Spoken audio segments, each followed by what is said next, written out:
Hello, and thank you for clicking on the link to watch this video first off. Okay, we're going to be looking at when you see a no item row on a job report and how to get rid of that, how to move that. So why I'm on an estimate is because, here's the beginning document for any job or contract or bid you're doing. This is non-posting, has a smattering of non-inventory parts, services that I'm going to provide, maybe some other charges here. Some are single-sided items, some are double-sided. This is the work that I've bid on and Michelle's approved. This is the work I'm going to do for the job. I have my cost and then my markup, right? And it's just I can progress invoice against it. I can run reports, particularly job estimates versus actuals.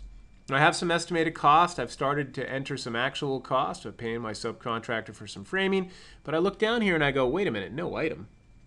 Now, why would that be? Because the estimate is item-based. The job report here, estimates versus actual, is also item-based. So if I incur some cost and assign it to Michelle, this job here for M-Long, and it's not an item, I didn't use an item on those cost transactions, it's going to be dumped down in a no-item row. So how do you get rid of that? I'm going to double down here. I can see the two checks, so 200, and they both were going to D-Sleet. And we're essentially going to do an old Sleater trick, a $0 check, to move the amounts to the item, just to reflect it without really affecting the accounting per se. Okay, so it's a $0 check. I'm going to do Control New, creates a new check, and go to same. Now you can use the checking account, or some people suggest an account called like journal entries, something like that.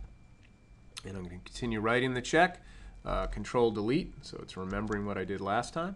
And under the Item tab, I'm going to choose the mileage, and the amount is 200, and I want to assign it to that job. And I'm not going to make it billable. I'm not passing it through in this case, but I do want it to show up in the reports. And then on the Expense tab, I'm going to choose mileage, which I think it's actually a travel account, travel to job site, but it's hitting that same expense account here, travel to job site. The item is 2. And I'm going to do a negative 200, which will actually then credit this expense, right? But it's a $0 check.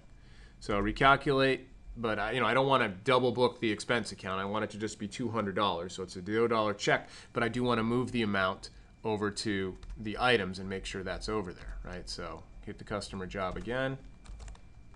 And again, I'm not going to make it billable.